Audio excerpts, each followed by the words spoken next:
നമുക്ക് തലകളെ വണക്കാം. ദൈവത്തിൻ്റെ സന്നിധിയിൽ ഒരു നിമിഷം നമ്മെ തന്നെ സമർപ്പിച്ചുകൊണ്ട് ദൈവത്തിൻ്റെ സാന്നിധ്യം അനുഭവിക്കാം.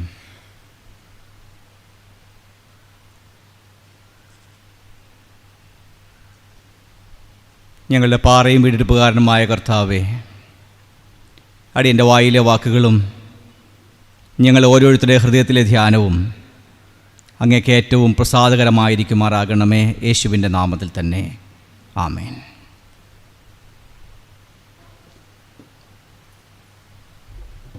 ഒരു ഓശന്ന ഞായറാഴ്ച ആഗതമായിരിക്കുകയാണ്. യേശു കർത്താവ് സിറ്റി ഓഫ് പീസ് എന്നറിയപ്പെടുന്ന യെരുശലേമിലേക്ക് മഹത്വപ്രവേശനം നടത്തിയതിൻ്റെ ഓർമ്മയ്ക്കായിട്ട് നാം ഓശാന ഞായറാഴ്ച അഥവാ പാം സൺഡേ ആചരിക്കുകയാണ്. യേശു സമാധാനത്തിൻ്റെ രാജകുമാരൻ, പ്രിൻസ് ഓഫ് പീസ്, യേശു സമാധാനത്തിൻ്റെ പ്രഭുവായിട്ട്, രാജാവായിട്ട് വരുന്നു എന്നുള്ള ചിന്തയാണ് ഇന്നത്തെ ദിവസം നാം പങ്കുവയ്ക്കുന്നത്. സമാധാനം എല്ലാവരും ആഗ്രഹിക്കുന്നതും പലർക്കും ലഭിക്കാതെ പോകുന്നതുമായ ഒന്നാണ്. കാരണം വേദപുസ്തകത്തിലെ സമാധാനം ഷാലോം എന്ന വാക്കിലാണ് പറയുന്നത്. ഷാലോമിന് വേണ്ടിയുള്ള അന്വേഷണം പലപ്പോഴും സാധ്യമാകാതെ പോകുന്നതിൻ്റെ പ്രധാനപ്പെട്ട കാരണം അത് ജസ്റ്റിസ് ഇല്ലാത്തതുകൊണ്ടാണ്. നീതിയും സമാധാനവും, ഈ രണ്ട് വാക്കുകൾ വളരെ പ്രധാനപ്പെട്ട വാക്കുകളായിട്ട് വേദപുസ്തകം പഠിക്കുമ്പോൾ നമുക്ക് മനസ്സിലാക്കാനായിട്ട് സാധിക്കും. സമാധാനത്തിൻ്റെ കർത്താവ്, സമാധാനമുണ്ട് എന്ന് പറയുന്ന യെരുശലേമിൽ യഥാർത്ഥത്തിൽ സമാധാനമില്ലാത്ത അനുഭവത്തിലേക്ക് പ്രവേശിക്കുന്ന ഒരു സൂചനയാണ് ഇവിടെ. ഇന്നത്തെ സാഹചര്യത്തിൽ ഇത് വളരെ സംഗതമായിട്ടുള്ള ഒരു ദിവസം കൂടിയാണ്. ഹോശന്ന എന്ന് ആർത്തുപാടുന്ന ബാലന്മാരെ നമ്മൾ സ്മരിക്കുന്നു, പുരുഷാരത്തെ നമ്മൾ സ്മരിക്കുന്നു. ഹോശന്ന എന്ന് പറഞ്ഞാൽ അതിൻ്റെ അർത്ഥം ഞങ്ങളെ ഇപ്പോൾ രക്ഷിക്കുക എന്നുള്ളതാണ്. ഇന്ന് ലോകമെമ്പാടും കേൾക്കുന്ന ഒരു ശബ്ദം അതാണ്: ഞങ്ങളെ രക്ഷിക്കണമേ ദൈവമേ, ഇപ്പോൾ ഞങ്ങൾ അഭിമുഖീകരിക്കുന്ന ഈ വിപത്തിൽ നിന്ന് ഞങ്ങളെ രക്ഷിക്കണമേ എന്നുള്ള സ്വരം ലോകമെങ്ങും മുഴങ്ങുകയാണ്. പ്രിയമുള്ളവരെ, വാതിലടച്ച് ഭയപരവശരായി വീട്ടിനുള്ളിൽ കൂടിയിരുന്ന ശിഷ്യന്മാരുടെ നടുവിൽ യേശു വന്ന് നിന്നിട്ട് അവരോട് ആദ്യം പറയുന്നതും നിങ്ങൾക്ക് സമാധാനമെന്നാണ്. അതുകൊണ്ട് ഈ പ്രത്യേക സാഹചര്യത്തിൽ നമ്മൾ വ്യത്യസ്തങ്ങളായിട്ടുള്ള ഭവനങ്ങളിലായിരുന്നു കൊണ്ട് ഈ ആരാധനയിൽ പങ്കാളികളാകുന്ന ഈ ഒരു സാഹചര്യത്തിൽ ഈ ഹോശന്ന, ദൈവമേ ഞങ്ങളെ രക്ഷിക്കണമേ എന്ന വാക്കിനും പാം സൺഡേ, ഈ ഒരു കുരുത്തോല ഞായറാഴ്ചയ്ക്കും വളരെ പ്രാധാന്യമുണ്ട്. ദൈവത്തിൻ്റെ വലിയ സമാധാനം ലഭിക്കുന്ന ഒരു ദിനമായിട്ട്, ദൈവത്തിൻ്റെ വലിയ സമാധാനം അനുഭവിക്കുന്ന ഒരു അനുഭവമായിട്ട് ഇന്നത്തെ ദിവസം തീരട്ടെ എന്ന് നമുക്ക് പ്രാർത്ഥിക്കാം.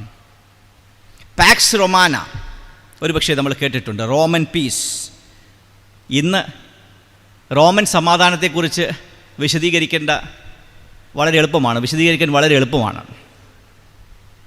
ഇപ്പോഴുള്ള കേരളം, ഇപ്പോഴുള്ള ഭാരതം, ഇപ്പോഴുള്ള ലോകരാഷ്ട്രങ്ങൾ വളരെ സമാധാനമാണ്. കേരളത്തിൽ ഇപ്പോൾ ആർക്കും പുറത്തിറങ്ങാനായിട്ട് സാധിക്കില്ല. കാരണം ലോക്ക്ഡൗൺ ആണ്, വീട്ടിൽ തന്നെ ഇരിക്കണം. പുറത്തേക്ക് ഇറങ്ങിയാൽ എന്ത് സംഭവിക്കും? പുറത്തിറങ്ങി നോക്കിയാൽ അറിയാം. പുറത്തിറങ്ങി നോക്കിയവർ തിരിച്ചു വന്ന് അവരുടെ പുറത്തും കയ്യിലുമുള്ള പാടുകളൊക്കെ സാമൂഹ്യ മാധ്യമങ്ങളിൽ ഇടുന്നത് നമ്മൾ കണ്ടിട്ടുണ്ട്.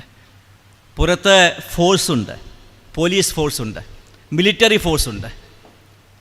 രാജ്യത്തിൻ്റെ, ഗവൺമെൻറ്റിൻ്റെ കരുത്തിൻ്റെ പ്രതീകമായിട്ടുള്ള പട്ടാളവും അല്ലെങ്കിൽ പോലീസുമൊക്കെ നിൽക്കുന്ന ഒരു സാഹചര്യത്തിൽ അവിടെ പ്രത്യേകിച്ച് പ്രശ്നങ്ങളൊന്നുമില്ല. കമ്മ്യൂണൽ റൈറ്റ് ഇല്ല, വയലൻസ് ഇല്ല, അക്രമമില്ല. ഈ ഒരു സാഹചര്യം സംജാതമാകുന്നത് ഇവിടെ ഒരു ശക്തമായിട്ട് പോലീസോ പട്ടാളമോ നിൽക്കുന്നത് കൊണ്ടാണ്. അതിൻ്റെ അർത്ഥം ഇവിടെ താമസിക്കുന്ന എല്ലാവരും വളരെ സമാധാനത്തിലിരിക്കുന്നു എന്നല്ല. ഈ ഒരു സമാധാനത്തെയാണ് റോമൻ പീസ് എന്ന് പറയുന്നത്. പാക്സ് റൊമാന എന്ന് പറയുന്നത് ഔട്ടർ പീസാണ്. ഷാലോം എന്ന് പറയുന്നത് ഇന്നർ പീസാണ്. എല്ലായിടത്തും നീതി ലഭിക്കുമ്പോൾ ഉണ്ടാകുന്ന ഒരു സമാധാനമുണ്ട്. അനീതിയുടെ പക്കൽ, അനീതിയുടെ ഒരു സാഹചര്യത്തിൽ സമാധാനമുണ്ടാക്കാൻ നടത്തുന്ന ഏത് ശ്രമമായാലും അത് വിജയിക്കില്ല. അത് ഭവനത്തിനായാലും സമൂഹത്തിലായാലും രാഷ്ട്രത്തിലായാലും. അതുകൊണ്ട് തന്നെ ഈ സമാധാന ദിനത്തിൽ ഇവിടെ ഒരു പീസ് റാലി നടക്കുകയാണ്. യേശുവിൻ്റെ പിന്നാലെ സമാധാനം അന്വേഷിക്കുന്ന ഒരുപാട് പേര്, എല്ലാ കാലത്തും സമാധാനം അന്വേഷിക്കുന്ന, നീതി അന്വേഷിക്കുന്ന ഒരുപാട് ആളുകളുടെ ലോകമാണ്.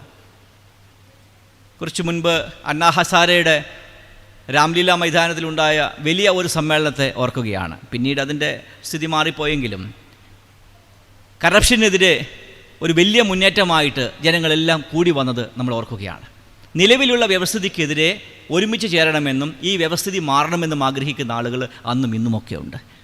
ഇവിടെ സമാധാനത്തിനു വേണ്ടി അണിചേരുന്ന ആളുകൾ സമാധാന പ്രഭുവായ യേശുവിൻ്റെ പിന്നാലെ വരികയാണ്. Pax Romana and shalom. Pax Romana എന്ന് പറയുമ്പോൾ ഔട്ടർ പീസാണ്. പല കുടുംബങ്ങളും പുറത്തുനിന്ന് നോക്കുമ്പോൾ വളരെ സമാധാനത്തിലാണ്. പക്ഷേ അവരുടെ ഉള്ളിലെ ഭിന്നതയും അവരുടെ ഉള്ളിലെ വഴക്കുമൊന്നും പുറത്തറിയാത്തത് കൊണ്ട് പുറമേ കാണിക്കുന്ന പ്രകടിപ്പിക്കുന്ന ഒരു കപട സമാധാനത്തെ ഇന്ന് ഒന്ന് തിരിച്ചറിയുവാൻ ഈ ദിവസം ഉപയോഗിക്കാം. നമുക്കാവശ്യം ശാലോമാണ്, സമാധാനമാണ്.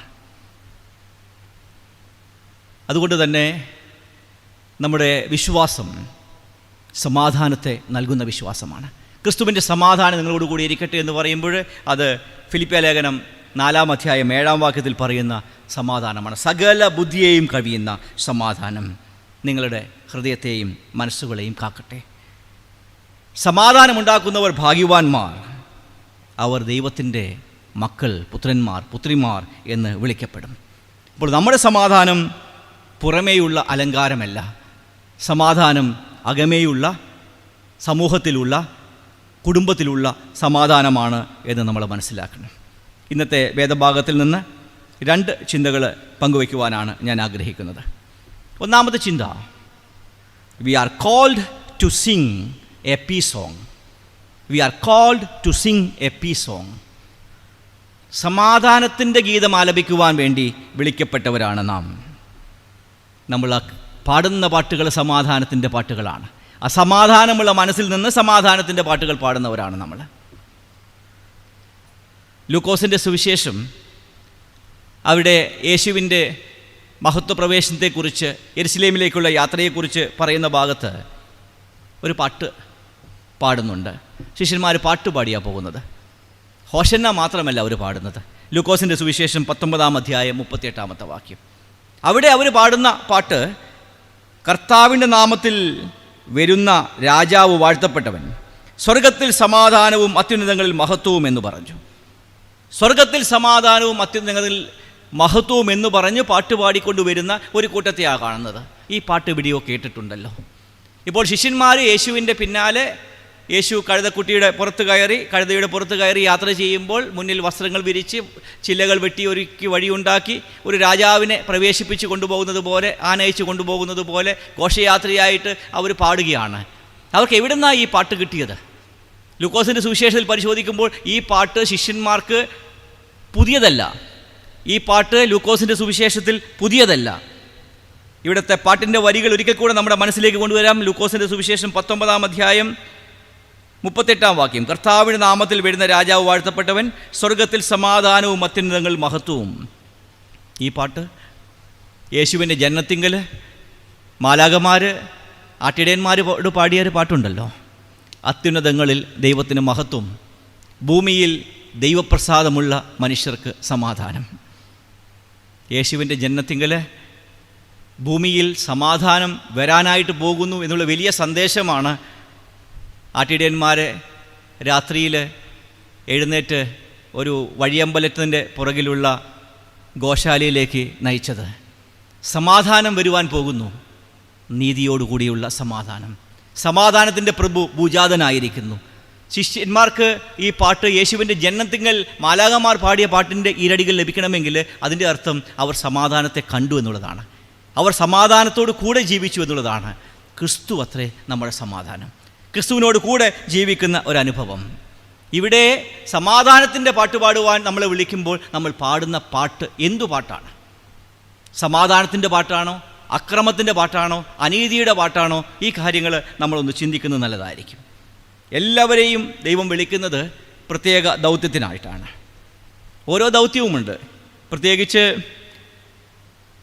ഹോശന്ന ഞായറാഴ്ച നമ്മൾ ചിന്തിക്കുന്ന ഒരു വ്യക്തിയുണ്ടല്ലോ, യേശുവിന് സഞ്ചരിക്കുവാനായിട്ട് നിയോഗിക്കപ്പെട്ട ഒരു പർട്ടിക്കുലർ ആനിമൽ, ഒരു പ്രത്യേകമായിട്ട് വിളിച്ച ഒരു ആനിമലാണ്, ഒരു മൃഗമാണ്, ഒരു വീട്ടിലെ കഴുത. എല്ലാ കഴുതകൾക്കും ആ ഒരു നിയോഗം ലഭിച്ചിട്ടില്ല. പക്ഷേ ഒരു പ്രത്യേക വീട്ടിലെ ഒരു പ്രത്യേക ആളുടെ വീട്ടിലുള്ള കഴുതയെയാണ് വിളിക്കുന്നത്. അതിനെ അഴിച്ചു കൊണ്ടുവരാനാണ് ശിഷ്യന്മാരെ വിടുന്നത്. അവിടെ പോയിട്ട് അവിടെയുള്ള ആളോട് പറയേണ്ടതും അവരെന്താണ് തിരിച്ചു പറയുക എന്നൊക്കെ വളരെ വിശദമായിട്ട് നമുക്ക് വേദപുസ്തകത്തിൽ കാണാനായിട്ട് സാധിക്കും. മത്തായിയുടെ സുവിശേഷം 21-ാം അധ്യായം 3-ാമത്തെ വാക്യത്തിലേക്ക് കുറേ കൂടെ ഡീറ്റെയിൽ ആയിട്ട് ഈ ഒരു കാര്യം നമുക്ക് മനസ്സിലാക്കാനായിട്ട് സാധിക്കും. അവിടെ യേശുവിൻ്റെ ഇൻസ്ട്രക്ഷനാണ്. യേശു 2 ശിഷ്യന്മാരെ അയച്ചു. നിങ്ങൾക്ക് എതിരെയുള്ള ഗ്രാമത്തിൽ ചെല്ലുവിൻ, അവിടെ കെട്ടിയിരിക്കുന്ന ഒരു പെൺകഴുതയെയും അതിൻ്റെ കുട്ടിയെയും നിങ്ങൾ ഉടനെ കാണും, അവയെ അഴിച്ചു കൊണ്ടുവരുവിൻ. ആരാനും വല്ലതും പറഞ്ഞാൽ കർത്താവിന് ഇവയെക്കൊണ്ട് ആവശ്യമുണ്ട് എന്ന് പറവിൻ, തൽക്ഷണം അവൻ അവയെ അയക്കും എന്ന് പറഞ്ഞു. 2 ഇൻ്റർപ്രിറ്റേഷനുണ്ട്. ഇതൊരു കോഡാണ്. അവിടെ പോയി പറഞ്ഞു കഴിഞ്ഞാൽ നേരത്തെ പറഞ്ഞു വെച്ച് ആ കഴുതയെ യേശുവിൻ്റെ യാത്രയ്ക്കായിട്ട് നൽകും എന്ന ഒരു രീതിയാണ് നമ്മൾ സാധാരണ പറഞ്ഞു വരുന്നത്. പക്ഷേ ആ വാക്യങ്ങൾ അതിൻ്റെതായ മൂലഭാഷയിൽ നമ്മൾ പഠിക്കാൻ ശ്രമിക്കുന്ന സമയത്ത് ഇവിടെ പറഞ്ഞത് just say this, the Lord needs it and will send it back here immediately. കർത്താവിന് ഇതിന് ആവശ്യമുണ്ട്, ആവശ്യം കഴിഞ്ഞാൽ ഉടനെ തന്നെ ഇവിടേക്ക് തിരിച്ച് തന്നുകൊള്ളാം എന്നൊരർത്ഥവും കൂടെ ഇതിനുണ്ട് എന്നൊരു വ്യാഖ്യാനവുമുണ്ട്. അപ്പോൾ വിളിക്കുന്ന ഏതിനാണോ വിളിക്കുന്നത് ആ ഒരു പ്രത്യേക നിയോഗമാണ്. ആ നിയോഗം കഴിഞ്ഞാൽ പിന്നെ ആ വന്ന കഴുതയ്ക്ക് പിന്നെ റോളില്ല, പിന്നെ തിരിച്ച് പോവുക എന്നത് മാത്രമേ റോളുള്ളൂ. അപ്പോൾ നമ്മളെ സംബന്ധിച്ചിടത്തോളം പാടുവാനായിട്ട്, ദൈവത്തിന് വേണ്ടി വേല ചെയ്യുവാനായിട്ട്, സമൂഹത്തെ സേവിക്കുവാനായിട്ട്, കുഞ്ഞുങ്ങളെ പഠിപ്പിക്കുവാനായിട്ടൊരു നിയോഗം ലഭിച്ചാൽ ആ നിയോഗം ചെയ്യുക, ദൈവത്തിൻ്റെ നാമത്തെ മഹത്വപ്പെടുത്തുക, അതിനപ്പുറത്തേക്ക് മഹത്വം ദൈവത്തിന് കൊടുക്കുക എന്നുകൂടെയുണ്ട്. We are called to sing a peace song. ഒരു സമാധാനത്തിൻ്റെ പാട്ട് പാടുവാനാണ് ദൈവം നമ്മെ വിളിക്കുന്നത്. ഈ പാട്ട് കേട്ടപ്പോൾ ചിലരെ സംബന്ധിച്ചിടത്തോളം പാട്ട് നിർത്താനായിട്ട് ആവശ്യപ്പെട്ടു. നിങ്ങൾ എന്താണ് പാടുന്നത്? എന്തൊരർത്ഥമില്ലായ്മയാണ് നിങ്ങൾ പാടുന്നത്? അവർ പാടിക്കൊണ്ടിരിക്കുന്ന മശിഹായെ പിന്തുടർന്ന് മശിഹായെ ഘോഷയാത്രയായി കൊണ്ടുപോകുന്ന രീതിയിൽ ഇവർ ചെയ്യുന്നത് അവിവേകമാണെന്നും ഇത്തരത്തിൽ നിങ്ങളുടെ ആത്മീക പ്രകടനങ്ങൾ പാടില്ല എന്നും പറഞ്ഞ് ശാസിക്കുന്ന മറ്റൊരു ആത്മീകതയുടെ വക്താക്കളെ നമുക്കിവിടെ കാണാനായിട്ട് സാധിക്കും. അപ്പോൾ യേശു പറയുന്ന ഒരു മറുപടിയുണ്ട്.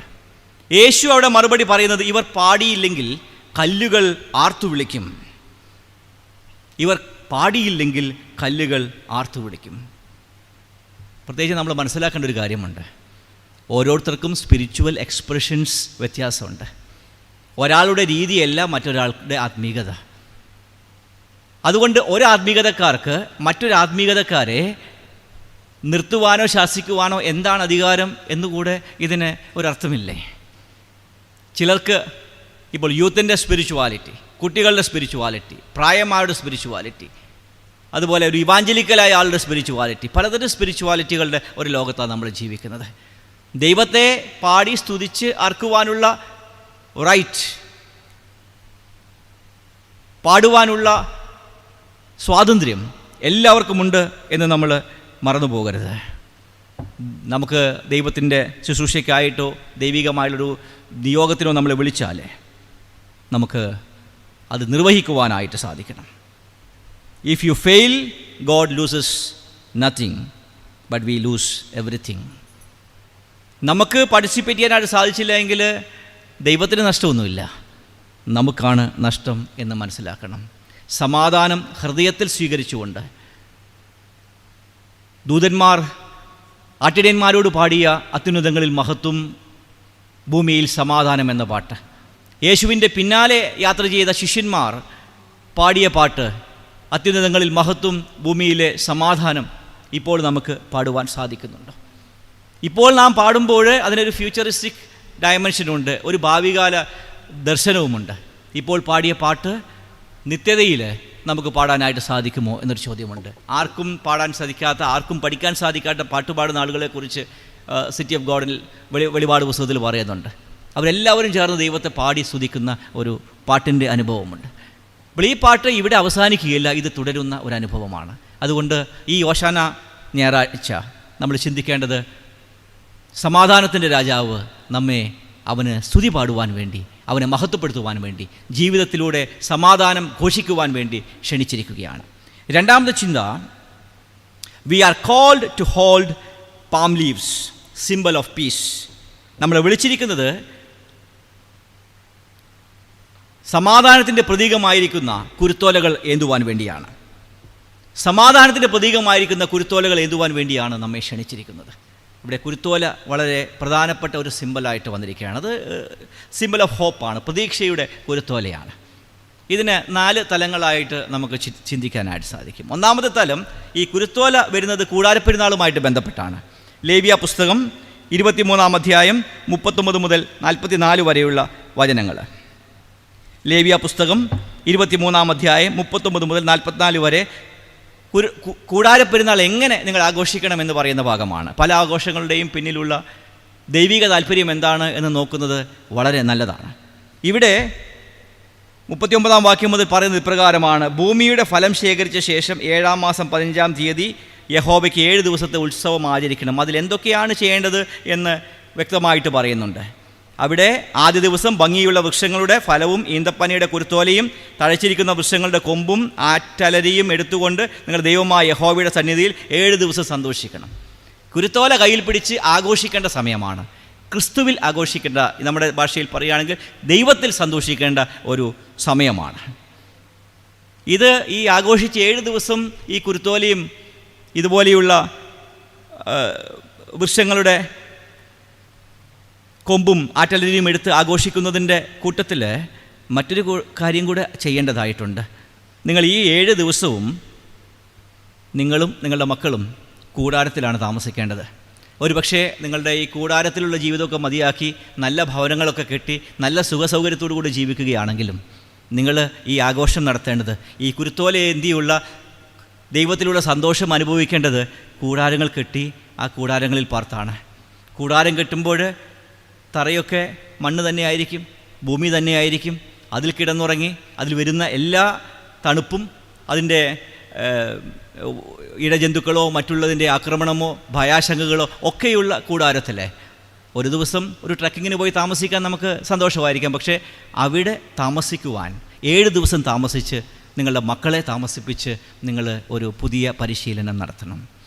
ഇങ്ങനെയായിരുന്നു ദൈവം നമ്മുടെ പിതാക്കന്മാരെ നടത്തിയത് എന്ന് മക്കൾ അറിയണം. മക്കൾ ഈ കാര്യം അറിയണം. ഇതൊരു പരിശീലനമാണ്. കുരുത്തോല നമുക്ക് നൽകുന്നത് മക്കളെ പഠിപ്പിക്കുവാൻ വേണ്ടി, പരിശീലിപ്പിക്കുവാൻ വേണ്ടിയുള്ളൊരു ആഹ്വാനമാണ്. സുഖസൗകര്യങ്ങളോടുകൂടെയുള്ള നാളുകളേക്കാൾ അപ്പുറമായിട്ട് ഒരു 7 ദിവസം അവർക്ക് കഷ്ടം അനുഭവിക്കുവാനുള്ളൊരു പരിശീലനം, ബുദ്ധിമുട്ട് അനുഭവിക്കുവാനുള്ളൊരു പരിശീലനം നമുക്ക് നൽകാനായിട്ട് സാധിക്കുമോ? കുരുത്തോലയുടെ ഒന്നാമത്തെ തലം കൂടാരപ്പെരുന്നാളുമായി ബന്ധപ്പെട്ടാണ്.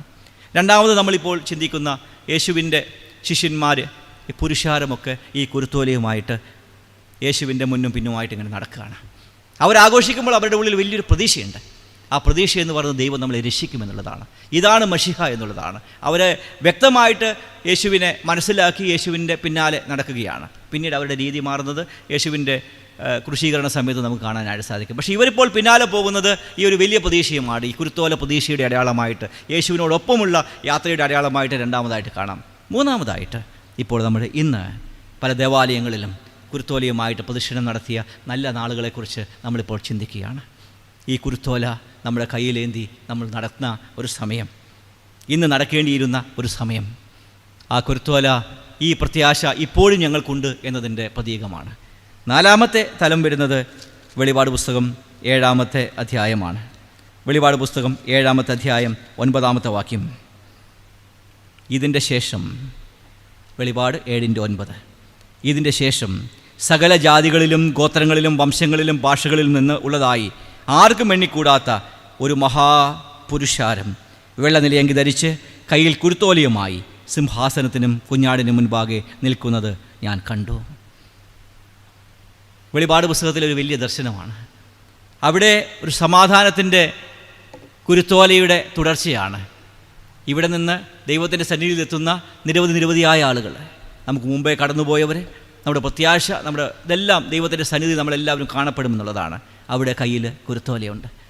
ആ കുരുത്തോല ഏന്തി ദൈവത്തിൻ്റെ സന്നിധിയിൽ നിൽക്കുവാൻ യോഗ്യതയുള്ളവരായി നാം കാണുമോ എന്ന വലിയൊരു ചോദ്യം ഈ ഓശാന ഞായറാഴ്ച, ഈ പാം സൺഡേ നമ്മുടെ മുന്നിൽ വയ്ക്കുകയാണ്.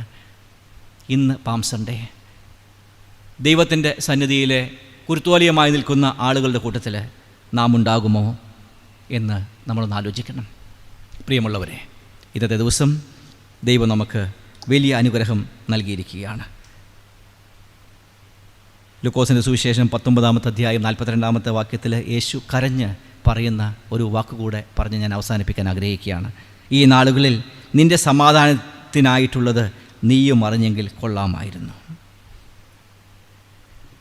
മുറിയിൽ അടച്ചിട്ട്, വീടിൽ അടച്ചിട്ട് നമ്മൾ കഴിയുമ്പോൾ സമാധാനം ഞാൻ നിങ്ങൾക്ക് തന്നേച്ചു പോകുന്നു, എൻ്റെ സമാധാനം ഞാൻ നിങ്ങൾക്ക് തരുന്നു എന്ന് പറയുന്ന സമാധാനത്തിൻ്റെ രാജാവായ കർത്താവിൻ്റെ വാക്കുകൾ നമ്മുടെ ഹൃദയത്തിലേക്ക് സ്വീകരിക്കാം. സമാധാനമില്ലാത്ത അവസ്ഥ നമ്മുടെ കുടുംബത്തിലുണ്ടെങ്കിൽ, സമാധാനമില്ലാത്ത അവസ്ഥ നമ്മുടെ ജീവിതത്തിലുണ്ടെങ്കിൽ, സമാധാനം നൽകുന്ന ദൈവം അത് നമുക്ക് നൽകുക തന്നെ ചെയ്യും. നമുക്ക് ദൈവകരങ്ങളിലേക്ക് നമ്മെ തന്നെ സമർപ്പിച്ച് തലകളെ വണക്കി പ്രാർത്ഥിക്കാം. കർത്താവേ, സ്വർഗസ്ഥ പിതാവേ, ഇന്ന് ഓശാന ഞായറാഴ്ച വ്യത്യസ്തങ്ങളായ ഭവനങ്ങളിലായിരിക്കുന്നു. പല ദേവാലയങ്ങളിലും കുരുത്തോല പ്രദക്ഷിണം നടത്തേണ്ടുന്ന ഞായറാഴ്ച, കുരുത്തോല കൈകളിൽ ഏന്തുണ്ടെന്ന ഞായറാഴ്ച. കർത്താവ്, ഇപ്പോൾ ഭവനങ്ങളിലായിരുന്നു കൊണ്ട് ഞങ്ങൾ അങ്ങയെ സ്തുതിക്കുന്ന, അങ്ങയെ മഹത്വപ്പെടുത്തുന്ന ഈ സാഹചര്യത്തിൽ ദൈവത്തിൻ്റെ കൃപയിൽ ആശ്രയിപ്പാൻ സഹായിക്കണമേ. അവിടെ ഞങ്ങൾക്ക് സമാധാനം നൽകും. അത് നീതിയോട് കൂടിയുള്ള സമാധാനമാണ്. ടാക്സ് റൊമാന പോലെ പുറത്തുള്ള സമാധാനമല്ല, ശാലോം അവിടെ ഞങ്ങൾക്ക് നൽകും. സമാധാനമില്ലാത്ത ജീവിത തലങ്ങൾ ഏതാണെന്ന് മനസ്സിലാക്കി തിരുത്തേണ്ടത് തിരുത്തുവാനും, കർത്താവെ കൂട്ടിച്ചേർക്കേണ്ടത് കൂട്ടിച്ചേർക്കുവാനും, ഞങ്ങളുടെ വ്യക്തിപരമായ ജീവിതത്തിലും കുടുംബജീവിതത്തിലും സഭയുടെ ജീവിതത്തിലും സമൂഹത്തിൻ്റെ ജീവിതത്തിലും അവിടെ ഞങ്ങൾക്ക് തുണയ്ക്കണമേ. സകല മാനവും മഹത്വവും അവിടുന്ന് സ്വീകരിക്കണമേ. യേശുവിൻ്റെ നാമത്തിൽ അപേക്ഷിക്കുന്നു. കൃപയുണ്ടായി കേൾക്കണമേ. ആമേൻ.